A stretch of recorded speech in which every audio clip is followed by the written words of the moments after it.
warahmatullahi wabarakatuh. Kami dari kelompok 10, kelas 2A, program studi Magister Manajemen Pascasarjana Universitas Lancang Kuning akan mereview 2 jurnal akuntansi manajemen sebagai tugas dari Manajemen Akuntansi Strategik dengan dosen pengampu Bapak Dr. Bambang Supeno MM. Tema kali ini adalah biaya mutu kualitas dan produktivitas. Judul pertama, Measuring the Cost of Quality for Management atau Mengukur Biaya Kualitas untuk Manajemen oleh Gary Cookins, diterbitkan oleh ResearchGate pada tahun 2006, akan dibawakan oleh Woli Sandria.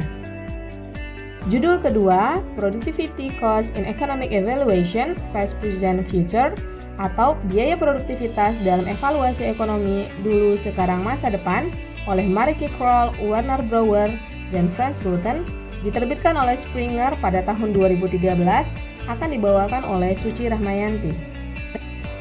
Baiklah, saya Woli Sandria akan mereview jurnal pertama dengan judul Mengukur Biaya Kualitas untuk Manajemen. Abstrak.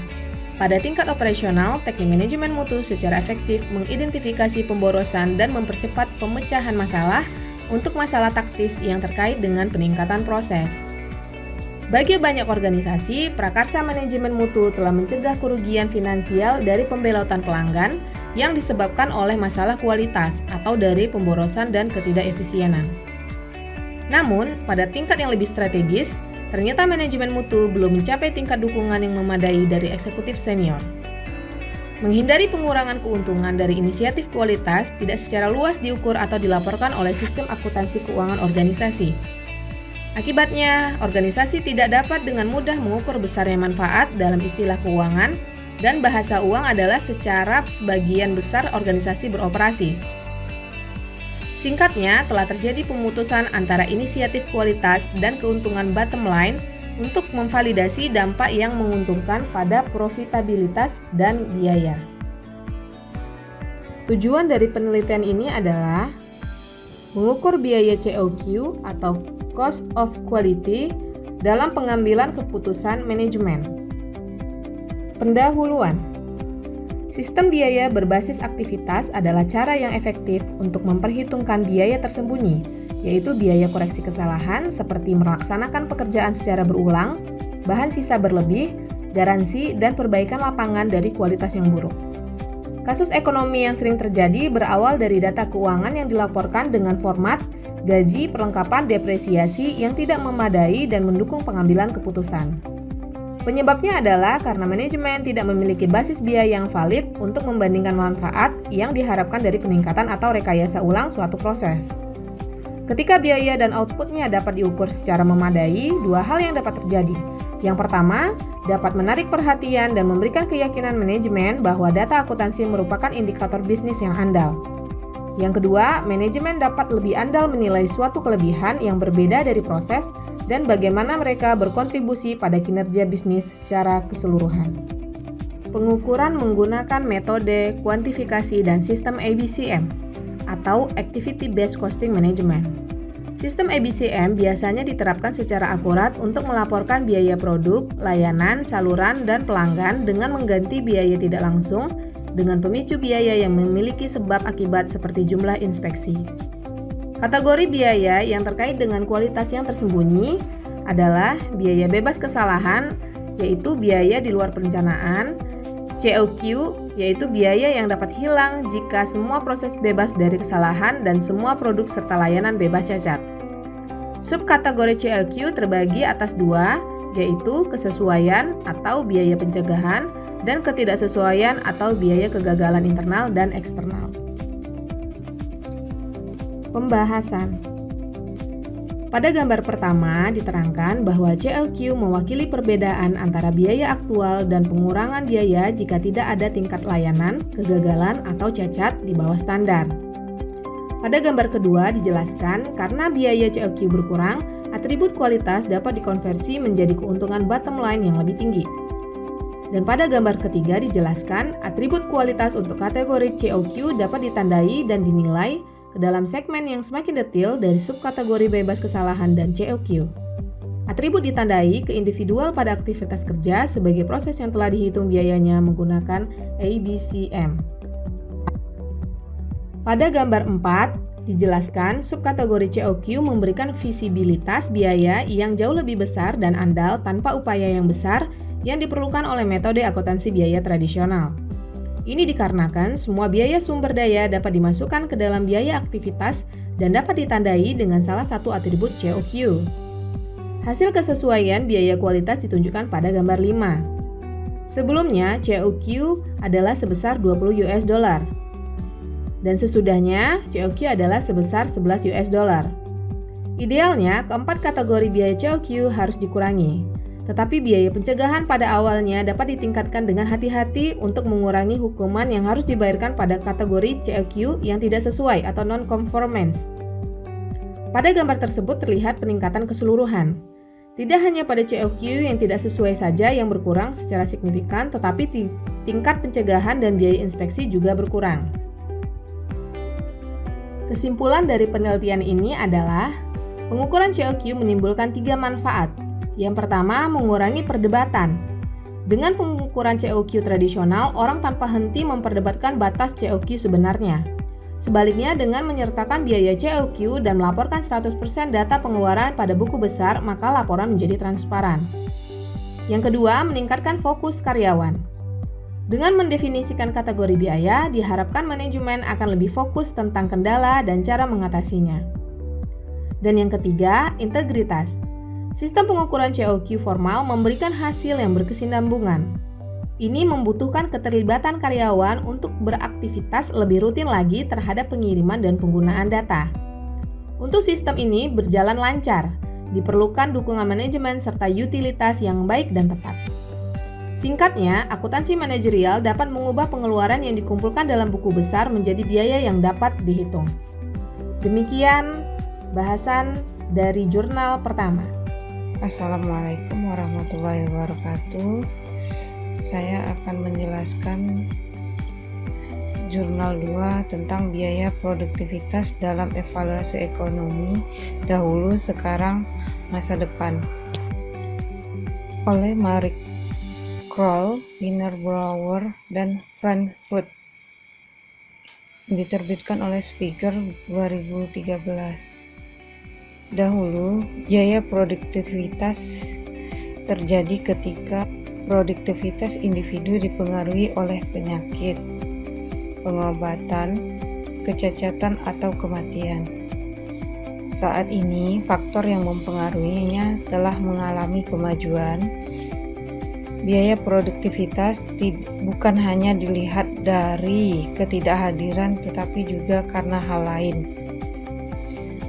Penelitian empiris menunjukkan bahwa biaya produktivitas paling baik dimasukkan dalam sisi biaya dari rasio efektivitas biaya.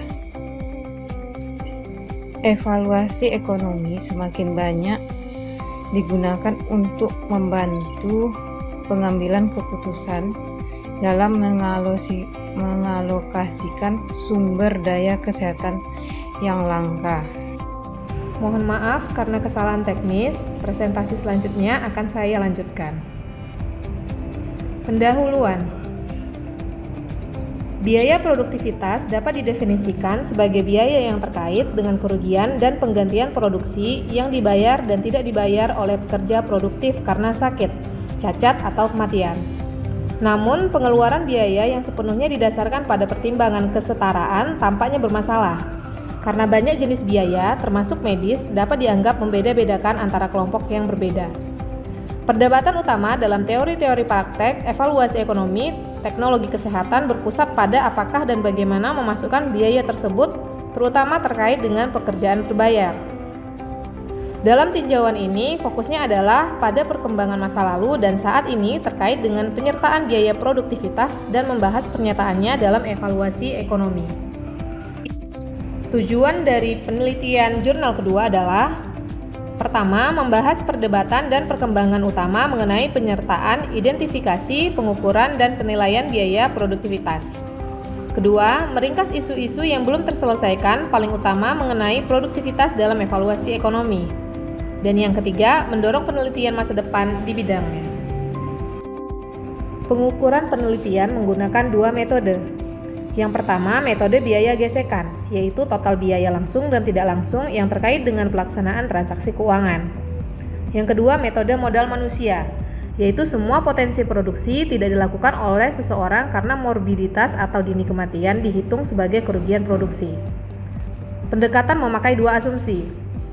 Yang pertama, asumsi perspektif kesehatan.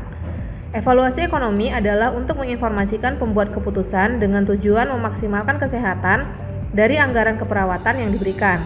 Biaya yang jatuh di luar anggaran tersebut dapat diabaikan dari evaluasi. Kedua, asumsi perspektif masyarakat. Semua biaya dan efek yang secara langsung atau tidak langsung disebabkan oleh intervensi dimasukkan dalam evaluasi. Identifikasi faktor-faktor yang mempengaruhi biaya produktivitas. Yang pertama, tenaga kerja berbayar meliputi ketidakhadiran, presenteeism atau mengurangi produktivitas, mekanisme kompensasi, efek pengganda. Yang kedua, tenaga kerja tidak berbayar meliputi semua kegiatan produktif di luar area pekerjaan resmi yang dilakukan oleh individu untuk rumah tangga sendiri ataupun orang lain. Bahasan pertama tentang perspektif kesehatan yaitu produktivitas berbayar dahulu, saat ini, dan masa depan. Pada masa dahulu, karyawan yang sakit dan tanggapan supervisor mengenai jawaban berbeda terhadap kompensasi ketidakhadiran. Mengenai efek penyakit pada rekan kerja, beberapa upaya telah dilakukan untuk membangun pengganda yang bergantung pada pekerjaan yang memperhitungkan efek rata-rata dari ketidakhadiran rekan kerja dan kehadiran karyawan dalam jenis pekerjaan tertentu. Saat ini, sebagian besar instrumen berfokus pada aspek tertentu dari kehilangan produktivitas seperti kehadiran. Instrumen lain biasanya lebih baru dikembangkan menangkap penurunan aktivitas produktivitas terkait dengan kehadiran dan ketidakhadiran. Di masa depan, jika penggandanya kuat dan dapat ditransfer, sangat mungkin untuk memasukkan efek pada rekan kerja dalam evaluasi ekonomi semata-mata berdasarkan informasi tentang jenis pekerjaan karyawan yang sakit. Frekuensi yang tepat dan jelas tergantung pada jenis intervensi kapan dan seberapa sering harapan perubahan dalam produktivitas. Sebuah trade-off harus segera dibuat antara biaya pengukuran, studi kepatuhan, dan akurasi hasil. Pada bahasan perspektif masyarakat, yaitu produktivitas tidak berbayar, dahulu, saat ini, dan masa depan. Pada zaman dahulu, menggunakan kriteria orang ketiga di mana semua output yang dapat diganti oleh orang ketiga dapat dianggap sebagai tenaga kerja yang tidak berbayar. Elemen yang tidak dapat diambil alih orang kemudian dianggap sebagai waktu luang. Perbedaan ini berguna namun sulit diterapkan dalam praktek karena tidak dapat dikurai. Saat ini, mengukur waktu tambahan yang dihabiskan orang lain untuk yang mengambil alih pekerjaan pekerja yang tidak dibayar, namun semua tugas yang diabaikan begitu saja yang kemudian diberi kompensasi tetap tidak dihargai. Dan ini berpotensi mengarah pada perkiraan yang terlalu rendah atas hilangnya produktivitas terkait tenaga kerja yang tidak dibayar. Di masa depan, solusi ke depan adalah dengan menanyakan berapa banyak waktu yang benar-benar dihabiskan orang lain untuk melakukan semua aktivitas yang hilang daripada berapa banyak waktu yang benar-benar dihabiskan orang lain untuk mengambil alih tugas. Pembahasan inti. Pekerjaan awal pada penilaian penurunan produktivitas didasarkan pada teori modal manusia, di mana dalam kasus total non-produktivitas karena penyakit, nilai yang relevan dari kerugian produksi diasumsikan sama dengan nilai sekarang dari total kehilangan pendapatan masa depan individu. Artinya, pendapatan bertindak sebagai proksi untuk nilai produksi individu dan semua produksi yang tidak diproduksi oleh orang tersebut dan dianggap sebagai kerugian produksi. Ini jelas menghasilkan perkiraan biaya produktivitas yang relatif besar dalam kasus ketidakhadiran jangka panjang, kecacatan, dan kematian dini. Pendekatan biaya gesekan tidak memiliki landasan teoritis yang kuat dan akan membuat waktu luang menjadi tidak berharga. Namun, Niemann baru-baru ini menyimpulkan dengan alasan teoritis bahwa akuntansi gesekan biaya produktivitas harus diadopsi dari akuntansi modal manusia. Terlepas dari kritik teoritis tersebut, saran penghitungan ganda ketika juga menerapkan pendekatan modal manusia atau biaya gesekan tidak dapat dengan mudah ditolak. Perdebatan antara para pendukung pendekatan modal manusia dan biaya gesekan telah menghasilkan penelitian yang kurang empiris, sebagian terkait dengan perbedaan perdebatan yang lebih mendasar yang membuat penelitian empiris menjadi sulit. Saat ini, penyesuaian perkiraan biaya produktivitas konvensional untuk mekanisme kompensasi jarang terjadi dalam evaluasi ekonomi. Meskipun perkiraan menggunakan pendekatan biaya gesekan mungkin sudah mencakup koreksi untuk kompensasi kehilangan pekerjaan selama jam kerja normal dengan memperhitungkan elastisitas sebanyak 0,8. Jika elastisitas memang sudah mewakili kompensasi di jam normal, tambahan koreksi untuk mekanisme kompensasi bisa menjadi koreksi ganda yang secara artifisial menurunkan perkiraan biaya produktivitas. Estimasi tidak langsung. Penelitian sebelumnya terkadang sepenuhnya bergantung pada data retrospektif atau pengumpulan data dalam uji klinis yang tidak menyertakan pertanyaan mengenai produktivitas pekerja yang sakit. Salah satu obat parsial adalah secara tidak langsung memperkirakan kerugian produktivitas berdasarkan ketersediaan informasi dari pekerja yang sakit, terutama ukuran kualitas hidup yang telah terbukti secara signifikan terkait dengan produktivitas. Menerapkan model prediksi untuk memperkirakan kerugian produktivitas dalam kasus di mana tidak ada aktual data yang tersedia mungkin lebih baik daripada mengabaikan efek penyakit pada produktivitas. Kesimpulan: berbagai aspek terkait dengan masuknya produktivitas biaya dalam evaluasi ekonomi telah mendapat perhatian di literatur ilmiah. Ulasan ini menunjukkan bahwa beberapa dekade telah melihat kemajuan penting, namun sebuah konsensus belum tercapai baik pada penyertaan biaya produktivitas dalam evaluasi ekonomi, atau metode digunakan untuk menghasilkan perkiraan biaya produktivitas. Kurangnya konsensus kemungkinan telah berkontribusi untuk mengabaikan produktivitas biaya dalam evaluasi ekonomi dan tercermin dalam variasi dalam pedoman ekonomi kesehatan nasional. Tujuan yang berguna adalah untuk mengembangkan standar umum mengenai identifikasi, pengukuran, dan penilaian biaya produktivitas. Standarisasi seperti itu akan meningkatkan komparabilitas dan kredibilitas evaluasi ekonomi mengambil perspektif masyarakat. Mengingat variasi saat ini di metodologi biaya produktivitas yang diterapkan, pelapor yang akurat dan metode yang digunakan untuk memperkirakan biaya produktivitas di evaluasi ekonomi sangat penting untuk memahami sifat perbedaan potensial dalam hasil. Namun dilaporkan tingkat detail seringkali tidak bagus. Laporan produktivitas biaya secara terpisah dari biaya langsung untuk memungkinkan perbandingan hasil antar studi seperti yang kadang-kadang dilakukan adalah direkomendasikan. Demikian presentasi jurnal review dari kelompok 10. Terima kasih, mudah-mudahan bermanfaat. Mohon maaf atas kekurangan. Saya sudahi dengan wassalamualaikum warahmatullahi wabarakatuh.